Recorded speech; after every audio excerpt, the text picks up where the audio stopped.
A dramatic rescue on the water. A plane crashes into Lake Ontario this afternoon. Tonight, the parachute that helped the lone occupant land safely and the effort from nearby boaters who rushed in to help. Good evening. We begin tonight with a breaking and developing story. A man rescued after his plane crashed into Lake Ontario. The pilot was able to deploy a parachute and thankfully wasn't seriously hurt. It all unfolded off the shores of Tommy Thompson Park. And CTV's Allison Hurst joins us live from the scene with the details. Allison. Marine unit is still here on scene, and we've been seeing them dropping buoys. You might be able to make out a couple of them over my shoulder. They're marking the location of where the plane is, quite deep under the water. And we have also spoken to one of those boaters who pulled the pilot out of the water. We'll get to that in just a minute, but first I'd like to show you some footage that they captured from their boat. This is the immediate aftermath. You can see the plane's tail and the parachute floating in the water. This was taken from their boat after they pulled the pilot onto their deck.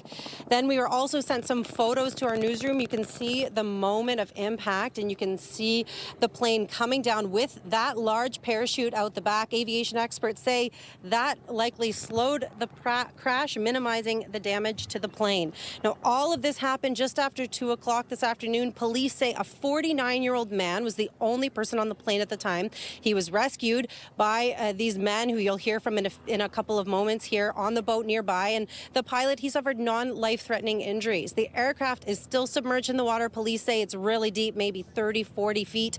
Police also say the pilot told them that the plane lost power, that he's a medical doctor and is on his way to a medical call in Pembroke, Ontario. He was making his way back to Billy Bishop, but he couldn't make it, so he ejected the parachute from the plane before it hit the water. Here's more from Paul Angus, who saved him. Well, we were just out sailing, and we saw the plane coming down behind us. The parachute suddenly came out, and we heard a bang, and then we saw it hit the water, so we just dropped sails, turned around, and headed straight to the plane. And then we got to it just as it sank. So the pilot was only in the water for maybe a minute or two, but we pulled him out, and then we transferred him over. I probably caught just the tail end of it, just as it was approaching the water. At that point, the parachute had already deployed, so it slowed down considerably. But, I mean, it still hit the water at a pretty hard angle. But yeah. Police say it's still very early on in the investigation, but the Marine unit will be here overnight. They don't have a timeline yet on when they're actually going to be able to get the plane out of the water, but police did say that they don't believe there's any risk to any oil in the water. Reporting live, I'm Allison Hurst. Back to you in studio. Thank you, Allison. And earlier in the day, emergency crews responded to a separate incident in the lake in Mississauga. Shortly before 6 a.m., this cube van was spotted submerged in the water near Cawthra and Lakeshore. First responders confirmed nobody was inside when they pulled the vehicle out. Police say they've now seized the truck, and they're investigating how it ended up in the lake. Still to come tonight as Leaf fans revel in last night's thrilling win. The focus now shifts to facing the defending Stanley Cup champions in round 2. But first, we turn to Oshawa, where today auto workers learned General Motors is significantly reducing its operation. Hundreds of jobs are at risk, a devastating blow to the community, and comes as the province's automotive sector has already been battered by Trump's tariffs. CTV's Janice Golding has the details. Hi, yes, workers here in Oshawa say they put out a product they're proud of, the ever-popular Chevy Silverado. But that work is being threatened, with GM placing the blame on the, quote, evolving trade environment. I gotta go to work, sorry. Grim-faced auto workers arrived at General Motors Oshawa this afternoon. Employees dejected by news the plant's third shift will be cut within 6 months. Not good. Saw it coming. A volatile trade war foisting a 25% tariff on Canadian-built cars. Elbows up didn't do anything, did it? No, it didn't. The cuts will impact 700 of the plant's 3,000 employees. Another 1,500 people in the auto parts supplier network will also lose their jobs. Right now you have one of the biggest corporations in the world appeasing Donald Trump administration in the United States of America, and they're forgetting about Canadians. Today, the union called the decision horrendous, going on to accuse GM of jumping the gun before Prime Minister Carney and President Trump have had a chance to discuss a new economic deal. I remind General Motors, as I've done this week, they sell a hell of a number of cars in this country, and we expect them to build here. Just yesterday, GM put a dollar figure on the cost of Trump's tariffs. The hit for them is $5 billion announced yesterday by their CEO. And so they're not charities, these auto companies, and they're not Canadian. The president of the Automotive Parts Manufacturers Association going so far as to say, I actually think that if Trump doesn't back off on these vehicle tariffs over the course of the next few months, he's going to bankrupt one of those American companies. American companies with huge footprints on Canadian soil. We have members out there that rely on General Motors and the supply chain, their jobs, to provide a living for their family. So today is a very upsetting day. Many who say they've lost faith. I don't think the government is doing anything to help make the situation any better. Union leadership now calling on all levels of government to step up and meet with the heads of the big three, along with the man at the center of this trade war. GM has been building vehicles in Canada since 1918 and said in a press release today that it intends to keep building here in Canada for Canadians for another 100 plus years. I'm Janice Golding. Now back to the desk. Thanks, Janice. The consequences of Trump's tariffs have been feared for months, and today there was plenty of political reaction to these latest developments. CTV's Queen's Park Bureau Chief Siobhan Morris joins us live with those details. Siobhan. Well, we're hearing politicians use words like hurtful, devastating to describe the layoffs at GM. There is a call for unity to prevent more cuts at GM and elsewhere. It's the kind of scale-back politicians of all stripes and auto workers had hoped to avoid in the tariff war. Workers are going to be shocked and reeled right now, and they don't know what to do. And they've got mortgages to pay and bills to pay and kids to feed. In a social media post, Premier Doug Ford calls the elimination of a shift in Oshawa extremely tough for the hardworking people who've helped build Ontario's auto industry, stressing that GM has committed to the Oshawa plant for years to come, promising the province will support the facility and its workers. The local MPP wants provincial and federal leaders to collaborate on a path forward. With the corporate leadership, but also with the states, like working with Donald Trump and trying to get a stop. With an ask of Mark Carney. I hope that our new Prime Minister, when he sits down with Donald Trump next week, mentions Oshawa and what happened here today. Carney's repeating his promise to use tariff revenue to help industries and workers caught in the middle. Fighting hard for our auto sector, all our sectors in these negotiations with the Americans, and making sure that companies act in true partnership as well in maintaining employment and investment in Canada. And if not, there will be consequences.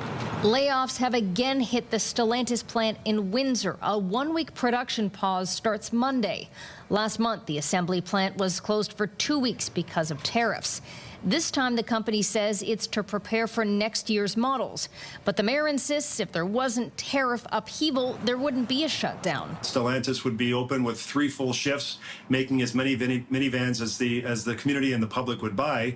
But in light of the uncertainty, people are squirreling the money, not spending it. The uncertainty has Ontario's opposition parties demanding action. Ontario wasn't prepared for this trade war. And this provincial government needs to be doing a lot more and a lot quicker. And that's why, again, we're calling for a job strategy. We may get a fuller picture of the government's plan in the budget coming in 2 weeks. The Premier has said, and we campaigned on, we're going to do what it takes to support the communities, the workers, and the businesses. Sneak peek of that plan on Monday. The Ministers of Finance and Economic Development are doing an announcement in Oakville. Reporting live from Queen's Park, I'm Siobhan Morris. Nathan and Michelle, back to you. Thank you, Siobhan. Canada's new Prime Minister and the U.S. President are set to meet in person. Just ahead, what Mark Carney had to say about the high-stakes visit to the U.S. as he announced plans for King Charles to come to Canada. But first, a look at the forecast. Here's a live shot of the city. If you have plans tonight, conditions outside are still very nice. And the first weekend of May also looks comfortable weather-wise. Lindsay Morrison is here with a look at the current conditions. Lindsay. Nathan, it is a lovely Friday evening. The weekend itself as a whole not looking quite as promising, but not looking like a washout either. Here's a look at the current satellite and radar. Any active weather is well to our south, any cloud cover well to our north. We are enjoying sunshine and some pretty comfortable temperatures at this hour. We are now tapping into a bit of a northwest wind, so there is that, but we remain in the 20s around the Golden Horseshoe, including on the Toronto Islands, where it is 21 degrees right now. We are forecasting an overnight low of 6, and then waking up tomorrow, we're going to get into a few showers. We'll take you through the weekend forecast coming up, but for now, Nathan, I'll send it back to you. Thank you, Lindsay. Police call it a tragic incident at a North York apartment building. A boy has died after falling from a balcony of one of the units yesterday afternoon. CTV's John Musselman reports. Tenants in this high-rise apartment building say family members rushed outside after the child fell from the 10th floor balcony. It happened around 4:25 yesterday afternoon. The 6-year-old boy was rushed to a hospital in critical condition, but he did not survive. This lady over there, she has 2 sons. There's one 6-year-old and there's one a little bigger one. And I see them in the elevator all the time, but I didn't really know them. Because sometimes they would be outside here playing, or if not, you see them going to school. But otherwise, we don't really know. At this point, Toronto police say there is no foul play involved. Quote, "This is a very tragic incident, and our thoughts are with the child's family, the citizens and first responders who attended to the child after the fall. We don't know what happened in this case, but one tenant told us people store material on the balcony which a child could climb up onto. I talk to my son all the time and just make sure my balcony doors are always locked, and thankfully he does not like the balcony, does not like heights, so that's a good thing for me. But I'm still going to take precautions. Of course, I'm going to put an extra latch on there, just like I have one on my door now. I could put an extra one on the balcony doors, high enough so that he can't reach it. That's the most that I could do right now. For me, ¿cómo se dice? Care me for the baby here. This is not good. Everybody, I check up for the baby. Tenants tell CTV News the new balconies were installed in the last year or two. They appear strong and sturdy. This is the balcony 2 floors below. We reached out to the property owner about this incident. A spokesperson for Greenwind says, "We are deeply saddened by yesterday's tragic incident. Our hearts and sympathies are with the family. We recognize this is a tremendously challenging time for the residents in our building. The safety and well-being of our residents remain our utmost priority, and we are working closely with them to provide the support they need during this difficult time." John Musselman, CTV News. As Ontario deals with its largest measles outbreak in decades, Toronto Public Health says visitors to a major tourist attraction in May have been exposed to the virus. Officials say someone from outside the city spent several hours at Ripley's Aquarium last month, while they could have been infectious. That visit happened April 21st between the hours of 1 and 7 p.m. Anyone who was present at that time is advised to check their vaccination records and monitor for symptoms until May 12th. Measles is highly contagious and can linger in the air or on surfaces for several hours. Public Health Ontario says case counts are rising because continued transmission between people who aren't vaccinated. York Regional Police have arrested a second suspect in connection with the killing of a Markham woman last summer. 57-year-old Ying Zhang went missing from the Woodbine and Steelcase Road area back on July 25th.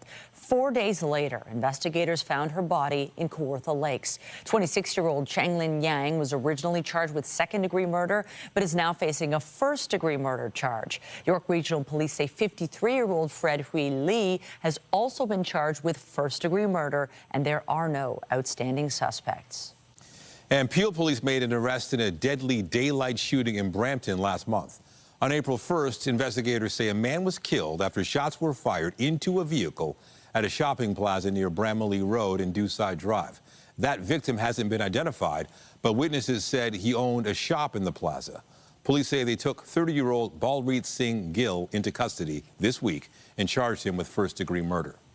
North of the city, police are asking for help identifying suspects in a vehicle arson in Vaughan. This video is from the morning of April 5th in the parking lot of a shopping plaza near Yonge and Steeles. The footage shows a white Honda Odyssey van driving up to a parked BMW. Someone gets out and appears to pour something on the vehicle before setting it on fire, getting back in the van and speeding away. Police are now asking anyone with information or anyone who may have witnessed the incident to get in touch. The Prime Minister announced Parliament will be recalled on May 26, followed by a speech from the throne by the King. But first, Mark Carney will travel to Washington next week for his first in-person meeting with U.S. President Donald Trump. CTV's Abigail Bimman reports. In his first post-election press conference, Prime Minister Mark Carney said Donald Trump respects strength, and his plan is to build Canada strong. My government will fight to get the best deal for Canada. We will take all the time necessary, but not more, in order to do so. Carney heads to the White House Tuesday. He says the length of planned meetings and the seniority of the other people scheduled to be there show how seriously the president is taking things.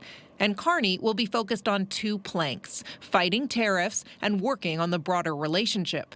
But those watching closely say don't expect things to be resolved in the short term. The meeting with President Trump is just the first step in a very long game. So the first thing that the Prime Minister has to do is get a good rapport at a personal level with President Trump, because that counts for a lot. From being hosted at the White House to playing host to the King and Queen. This is an historic honor which matches the weight of our times. Carney said King Charles accepted his invitation to open Parliament and deliver the speech from the throne May 27th. And that is it clearly underscores the sovereignty of our country. The throne speech sets out the government's priorities for the next Parliament and is usually delivered by the Crown's representative in Canada, the Governor-General. A monarch hasn't read it since 1977. I don't think anybody should think the King arriving with the Queen in hand is going to solve any tariff problems on their own. It's a small gesture. It may be meaningful and help build a kind of solidarity around Canada's distinctiveness. The Prime Minister told us a few more things about the next session of Parliament. He ruled out a governing deal with the NDP, and while he's still working on building his cabinet, he said it will be efficient, focused, and respect gender parity. Abigail Beeman, CTV News, Ottawa. The Prime Minister extended an olive branch to his Conservative rival today. Mark Carney said he won't delay a chance for Pierre Poilievre to regain a seat in the House of Commons. CTV's Judy Trin takes a look at how fast that could happen. According to Elections Canada, once a seat is vacant, a by-election has to be called within 180 days.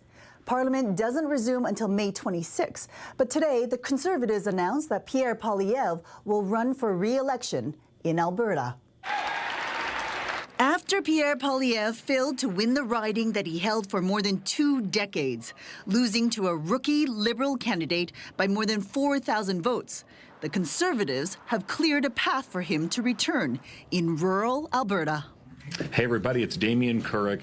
Damien Couric has represented Battle River Crowfoot since 2019, but he's quitting so Poilievre can run. In a statement, Couric said an unstoppable movement has grown under his leadership, and we need Pierre fighting in the House of Commons to hold the Liberal minority government to account. This is a safe seat. The Conservatives won the riding southeast of Edmonton with nearly 82% of the vote. They're going into a riding that won by a huge margin, 82%, to remove virtually any possibility of people organizing to defeat him a second time. Meanwhile, the Prime Minister has agreed to call a by-election as soon as possible to allow Poilievre to return to debating him in the House of Commons. I've already indicated to Mr. Poilievre that if it's the decision of him and the Conservative Party to trigger, if I can put it that way, a by-election, I will ensure that it happens as soon as possible. Okay. No games, nothing, straight. On social media, Poilievre called Damien Currick's decision to step aside a selfless act. He says he'll work hard to represent the people in the riding of Battle River Crowfoot. But even with this quick move, it's unlikely we'll see Poilievre in Parliament before the fall session. Judy Trin, CTV News, Ottawa. And this is a day of mourning in British Columbia where people are remembering the victims of last weekend's horrific attack. 11 people were killed after a man drove through a crowd attending a Filipino festival on Saturday. 16 others remain in hospital. A book of condolence for the victims has been set up at the BC legislature. It can also be signed digitally. Officials say the suspect had been under the care of a mental health team. He faces 8 counts of second-degree murder. The bravery and sacrifice of thousands of Canadian soldiers were honored by a grateful nation today. A somber ceremony was held in the Netherlands in tribute of those who led the way in liberating the country during the Second World War.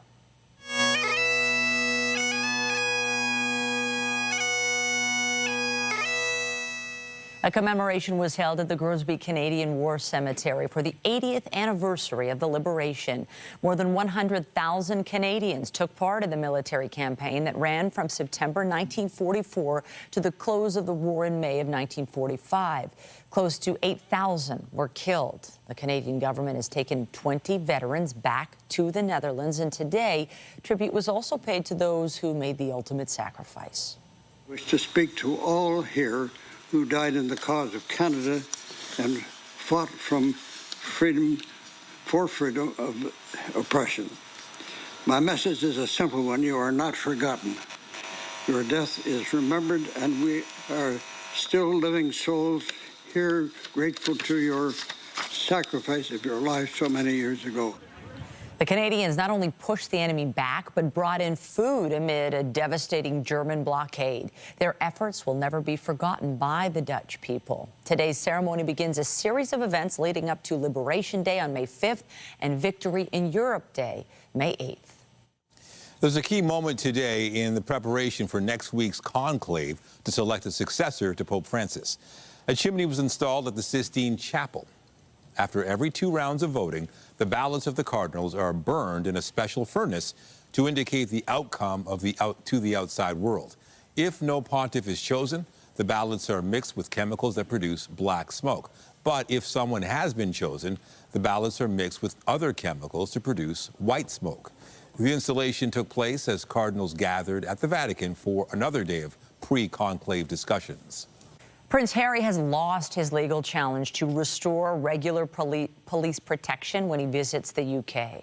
So the conclusion, in my judgment, with which my colleagues, Lord Justices Bean and Edis, agreed, was that the Duke of Sussex's appeal would be dismissed. The prince was not in court today as 3 appellate judges ruled that a decision to downgrade his publicly funded security was not unreasonable. The Duke says he is devastated to lose the case. After the ruling, he spoke to the BBC about security being a sticking point between him and his father. I would love reconciliation with my family. there's no point in continuing to fight anymore. As I said, life is precious. I don't know how much longer my father has. Buckingham Palace says all of the issues raised in the BBC interview have been examined repeatedly by the courts with the same conclusion reached on each occasion. The prince and his wife Meghan stepped back from their official rules in 2020, saying they didn't feel they were being protected by the institution. Back here at home, look at this scene. Elation and excitement, but mostly waves of relief from Leaf Nation last night. The Maple Leafs were able to pull off a win against the Senators, eliminating our Ontario neighbors to advance to the next round of the NHL playoffs. CTV's Sean Leathong has more reaction to the win and the challenging path ahead. It's what Leaf Nation wanted, what they needed. The team winning Game 6 of the Battle of Ontario, now off to the second round. I don't even have words right now, honestly. My heart is pounding at 1,000,000 seconds. Anthony Stollards and this team are different, and we are going all the way. Here's Domi for Pacioretty, scores! The Leafs getting a big goal late from Max Pacioretty to seal the win, And one of the biggest Leaf fans there is made the trip to Ottawa. Honestly, it was incredible last night. Mark Farah is a well-known collector of Leafs memorabilia, with the inside of his Brampton home looking more like a museum. This entire room is dedicated to Austin Matthews. And Farah actually captured the game-winning goal from the stands on his phone.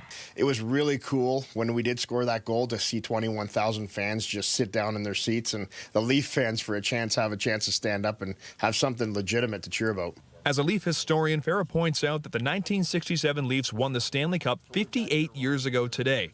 And he has this game-worn jersey from Ron Ellis, along with championship rings, a commemorative cup, this one given to Tim Horton from the '67 team, and this 18-karat gold coin that Farah's been taking to every playoff game. Originally, they were given to every Leafs Cup champion. And it was a lifetime pass to Maple Leaf Gardens, so you never had to pay for a Leaf game again. So I wanted to bring it to try and bring some luck, and hey, maybe it's worked. We'll see. Now the Leafs will face the defending Stanley Cup champion Florida Panthers, a team that knocked the Leafs out 2 years ago. If we're going to do this, we've got to do it against every great team. So let's start with this team now that we've got Ottawa behind us and write our own story, continue to write our own story. And potentially make a little more history. Sean Leathong, CTV News. Coming up, get ready for the ride. Centerville Amusement Park is set to reopen on the island. We take a look at some of the family fun attractions coming up. And I'm Pat Foran. Coming up, it's Feedback Friday. We had a lot of reaction to our stories on squirrels chewing wires and damaging cars, some of the downsides of having solar panels on your home, and more people say they've received gift cards with zero balances. Feedback Friday is just ahead. So Saturday morning brings a few showers, but the afternoon is looking pretty pleasant. Maybe a perfect opportunity to get outside and check out the cherry blossoms. Here's what they looked like this afternoon as spotted from our CTV News chopper. Those trees beautifully in bloom. And as we know, these don't last too long, so make sure you enjoy them. This is at Hyde Park while you can. Now into the day on Sunday, the opposite is true. We're going to start off with some dry weather and finish the day with some wet weather. And I think that's good news for those taking part in the Toronto Marathon. Good luck to all the runners. We're going to take you through a full look at your weekend forecast coming up. And stay with us. We've got another full night of great shows for you right here on CTV. Viewers had a lot to say about some of our recent stories about solar power contracts, empty gift cards, and distraction thefts. And we also got advice from you on how to stop squirrels from chewing wires on vehicles and causing thousands of dollars in damage. Here's Pat Foran with Feedback Friday. Pat. Thanks, Michelle and Nathan. We got about 50 emails and phone calls from viewers who also had problems with squirrels and mice damaging their vehicles. There are rodent repellent sprays you can buy. There are also some interesting suggestions, but we can't say for sure what works and what doesn't. Squirrels love to climb under Laura Edwards' SUV and build nests and chew wires in the engine compartment. She's had to spend thousands of dollars on repairs and wants the squirrel problem to go away. There has to be something out there that works. And if anybody knows what that is, please let me know. Suggestions from viewers to stop squirrels from chewing included cayenne pepper, Irish Spring soap, dryer sheets, mothballs, coyote urine, and peppermint oil. Natalie also wrote, squirrels caused $2,000 damage to my car. My comprehensive insurance covered it, but I had to pay the $500 deductible, and it happened again. Ryan Adams wanted to help the environment and put solar panels on his roof 12 years ago. He's had problems with snow and now wants them removed, but if he does, he has to pay the solar company $20,000. I'd love the panels off one way or another. Melissa told us, I bought a home and inherited a solar panel lease. I make no money from them, but if I want them removed, I must pay the company $36,000. What a scam. Police put out a warning that distraction thefts are once again happening in the GTA. A person may offer you a necklace, but at the same time remove a gold chain that you're wearing. Sarah told us, a man and a woman stopped my husband to ask for directions. They stole his necklace that had a heart with my son's ashes in it. It's just been a complete runaround. Danielle Vanier's family received $300 worth of gift cards, but when they went to use them, they were empty. Upon using those gift cards, we've realized that none of them had a balance on them. Criminals may go to a store, copy gift card numbers and bar activation codes, and then reseal packages. They may also place fake barcode stickers on the cards. If it happens to you, you don't automatically get your money back. Ali wrote, "We purchased a $250 gift card and the balance was zero. The store confirmed it was hacked but said sorry, there was nothing they could do." And when buying gift cards, inspect them carefully to see if they've been tampered with. Try to buy ones that are behind the counter and keep the receipts. Gift cards should be used right away in case there is a problem. On your side, I'm Pat Foran. If you have a consumer story idea, email us at alert@ctv.ca. Well, it is Friday evening, heading into the first weekend in May. Beautiful conditions this hour. The weekend looking a tad unsettled. Yeah, a little bit, but at least we're going to be in the double digits. And with the month of May, there's always lots more to do, it seems, in the city. There really is. The city is waking up, and we're entering a new chapter in spring, wouldn't you say? Yeah. I've even heard of a few patios opening up this evening. Why not? The weather is pretty spectacular this evening, I think exceeding the expectations of many for today. We'll take it. This morning, we had a decent amount of fog around the GTA, especially in the Oshawa area where this video was taken. A little spooky. There was an advisory in place at one point. Less of a concern is fog as we make our way through the overnight hours tonight and into tomorrow. Tomorrow morning, though, we're likely to be dealing with a few rain showers. Couple of areas of low pressure going to swing through and have an influence on our weekend. But again, no particular days looking like a washout. Let's detail the timing and what you need to know. First, we'll get an increase in cloud cover overnight. Then any early risers you might notice right around the GTA at 6 a.m.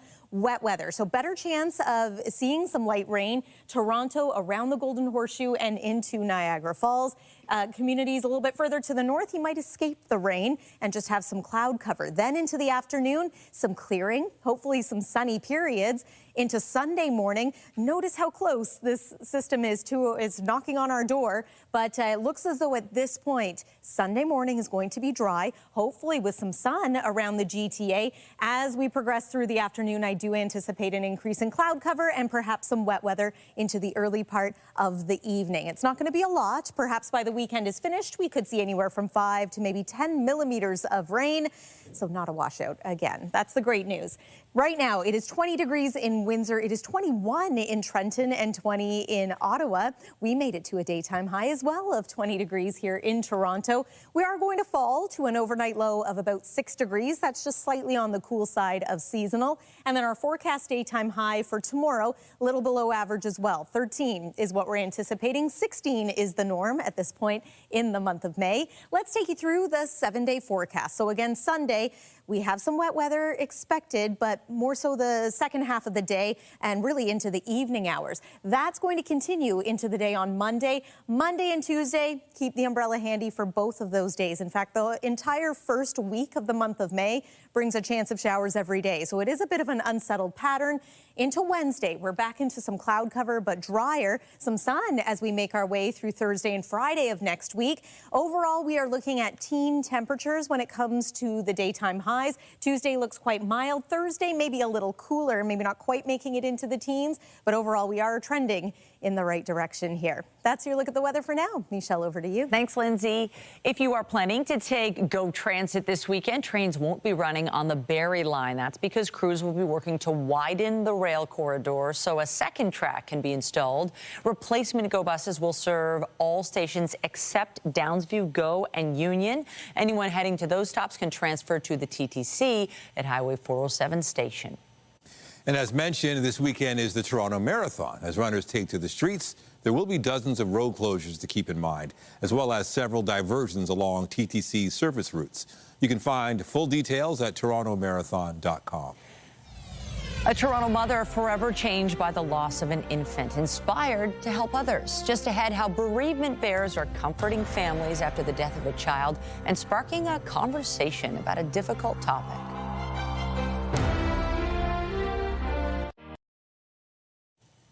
It is a source of comfort for families that have suffered a devastating loss. A Toronto woman who experienced the death of an infant has started a project to help other bereaved families. And as our health reporter Pauline Chan tells us, she hopes it sparks conversations about something that is rarely talked about. This is your Beckett bear. Oh my God. Beckett was born in 2015 at just 22 weeks gestation. But he was just born too soon. He was too sick. And shortly after he was born, he passed away in my arms. Kieran Powers recalls holding him on her chest for several hours with her husband. We had to leave the hospital without him in our arms, you know, totally not what we were expecting or hoping for, and it was absolutely devastating and life-altering and changed my entire course of my life. Kieran went on to become a grief counselor for other families going through similar loss. There's such great stigma associated with pregnancy or infant loss, and so having something tangible to hold really would make a big difference for families, and so that's why I've created the Bereavement Bears. Suzanne Petty had a stillborn son herself, Damiano, in 2011. My subsequent children, Nicholas and Chiara, they are 12 and 10 years old, and they absolutely know about him, and they know that they had an older brother. And I think it's really important, again, to break stigma and talk about children who are not here. She makes the bears herself, embroidering the child's initial on their foot. They can be given as gifts for newborns, or in the case of an infant who has passed away, she puts a butterfly on their other foot. The bears are even weighted with natural stones inside to mirror the baby's birth weight. Kieran says the weight personalizes each bear. She says 1 in 4 couples experience a pregnancy or infant loss, but it's a difficult topic for others to discuss, and there are many misconceptions about it. I think a big one is that if they go on to have more children, that they're okay and they've moved on, and we never move on. We move forward, but having another baby doesn't replace the baby we lost. Suzanne sells the bears on her website, Cuddle for Keeps. A portion of all sales go back to the special pregnancy program at Mount Sinai Hospital. And as Bereaved Mother's Day approaches, a week before Mother's Day, she hopes the bears provide comfort as well as an inspiration to talk about the needs of bereaved families. Pauline Chan, CTV News. Filmmaker Martin Scorsese is working on a documentary that will feature one of the final on-camera interviews with the late Pope Francis. Scorsese will produce the feature-length movie titled Aldeas, A New Story. It's named after an initiative supported by the Pope aimed at showcasing films produced in remote villages around the world. It'll also feature the late Pontiff's last interview for a film. The Oscar winner said Francis valued the exchange of ideas and the preservation of cultural identity. And Scorsese said cinema is the best medium to do that. No release date has been set for the documentary. After the break, gearing up for summer fun. The City of Toronto releases details on when splash pads, fountains, and outdoor pools will open. That's coming up. We saw it hit the water, so we just dropped sails, turned around, and headed straight to the plane. Updating our top stories, sailboaters helped rescue the pilot of a small plane this afternoon after the aircraft lost engine power and crashed into Lake Ontario. This happened just after 2 p.m. near the Leslie Street Spit. The 49-year-old was the only person on board and deployed the plane's parachute before hitting the water. He suffered just minor injuries. They sell a hell of a number of cars in this country, and we expect them to build here.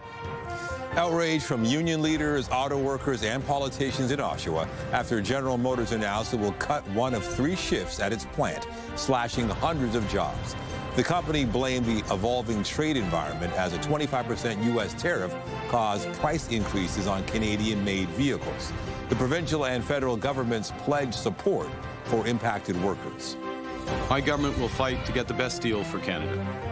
In his first news conference as Prime Minister, Mark Carney today confirmed he'll visit the White House on Tuesday to discuss tariffs and Canada's relationship with the U.S. president. The PM also said he'll name his new cabinet the week of May 12th, and King Charles will read the speech from the throne on May 27th, the day after Parliament resumes. Remember to keep up to date day and night at ctvnewstoronto.ca and by downloading the CTV News app.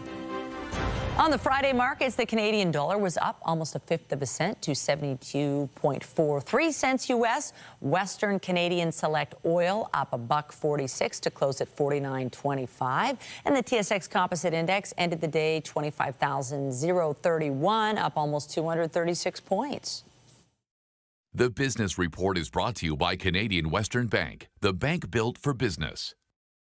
Well, the sun was shining on the Toronto Islands today. The Centerville Amusement Park set to open for the season tomorrow. It's a summer tradition for many families in our city, and today, CTV's Jessica Smith hopped on a ferry to check out what's planned this year. The rides are tuned up and the animals are coming out of hibernation, ready to start another season at the Centerville Amusement Park. We have a great season planned, and all of our rides are ready. We have 30 rides that are ready for them. Just a short ferry ride or water taxi trip from the city, the park is designed in the style of an old Ontario town, with a hint of nostalgia everywhere. Celebrating 57 years in 2025, it has become a shared generational experience. People who came here as a child, then worked here, then came as an adult with their own children, and are now coming as grandparents with their kids. And making its grand return this season is the train ride. It temporarily closed in 2017 due to damage from flooding. So excited to have it running for everyone to come and take a ride. That is one of the rides that the whole family enjoys. And if hopping on a ride isn't your thing, you can just enjoy the peace and quiet of the park and Center Island.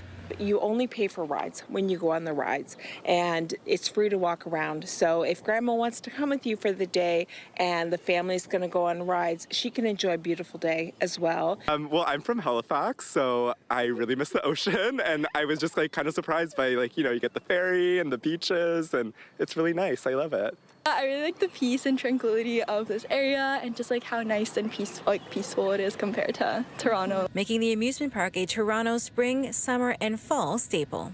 The rides, attractions, and zoo officially open here at the Centerville Amusement Park May 3rd and run all the way through to September 28th. Jessica Smith, CTV News. In another sign of the season, the city is preparing to turn on splash pads in the coming weeks as temperatures climb. But first, Mayor Olivia Chow marked the opening of most seasonal park washrooms and water fountains today. That will be followed by more than 140 splash and spray pads on May 17th and lifeguard supervision at 10 beaches starting on the 31st. Outdoor pools don't open until June. The Toronto Blue Jays are back at it tonight after taking 2 of 3 from the Boston Red Sox. And this one hit to deep left. For the second straight game, the Jays came from behind with this 3-run shot in the 8th inning last night. They went on to win it 4-2. Toronto welcomes the Guardians into town tonight. Chris Bassett gets the start for the Jays, while Logan Allen starts for Cleveland. And the Scepters win. Carpenter comes in. Toronto in a shootout. Winner. To hockey, and the Toronto Scepters will host Game 1 of their semifinal series next Wednesday. But we don't know yet who they will play. The playoff teams will be determined following Saturday's regular season finales. The second game of the Toronto's series is Friday at Coca-Cola Coliseum. The semifinals are a best-of-5 series, with the winners advancing to play for the Walter Cup. And just ahead, music therapy with local rockers, The Beaches. We stop by a session healing with the power of song. Tonight, the Conservative leader gets a second chance at a seat. After an election night loss, the community Pierre Poilievre hopes to ride back to Parliament Hill, and the MP stepping aside. That story and more later on CTV National News. And a reminder, the CTV News at 6 podcast is available as a download every weeknight. And a special happy Friday to those of you listening to the newscast live on News Talk 1010. Finally tonight, harnessing the healing power of music. A Toronto rock band visited a local hospital today, and as CTV's Scott Lightfoot reports, it clearly struck a chord with patients.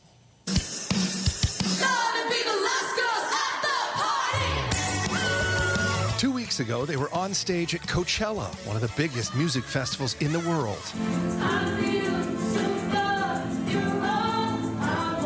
This afternoon, it was a more intimate performance by Canadian rock band The Beaches for a few dozen patients and staff inside the Toronto Rehabilitation Institute. The band played 2 of their hits, as well as 2 covers for the patients to sing along with, a different crowd than the band usually performs for. I had no idea who they were, but I heard that they were a rock band. The audience made up of members of the Tryhards, a group of staff from the facility who use music to help motivate patients. It's really just an opportunity for us to move our bodies differently, to really just kind of get people doing whatever they're not used to, but in a very enjoyable and approachable way. And Singing to Breathe, a virtual music group through Toronto Western that uses singing to help with pulmonary issues. Being able to build endurance, capacity. We're working on different activities to engage and strengthen that rehab process through singing. It's amazing. It really is incredible what the exercises can do for you, and just the act of singing. It really is not only good for you, but it's very joyful as well. The event was held to help kick off the We Walk United campaign, a charity walk held at the end of the month in support of the University Health Network. Upon hearing that people are using vocal lessons to help with lung capacity rehabilitation, I didn't even know that was something that people were doing. So it feels really incredible to be helping advocate for these new practices that are helping so many people. And after the performance, the Beaches may now have a new fan base from an older generation. It was amazing. It's just awesome to be in the crowd and to have their presence with us. Scott Lightfoot, CTV News. Well, we're all singing a sweet song tonight because the weather is glorious. It is, yeah. If you can, get outside and enjoy your Friday evening. The weekend is going to have similar moments, but it's not going to be quite as pleasant overall. One more look at the satellite and radar shows you what we're dealing with, and that's a lack of cloud cover in many parts of the GTA, and the wet weather has stayed to the south of us for today. Overnight tonight, we dropped to a low of 6 degrees. You'll notice that is just on the cool side of seasonal, not too far off the average mark.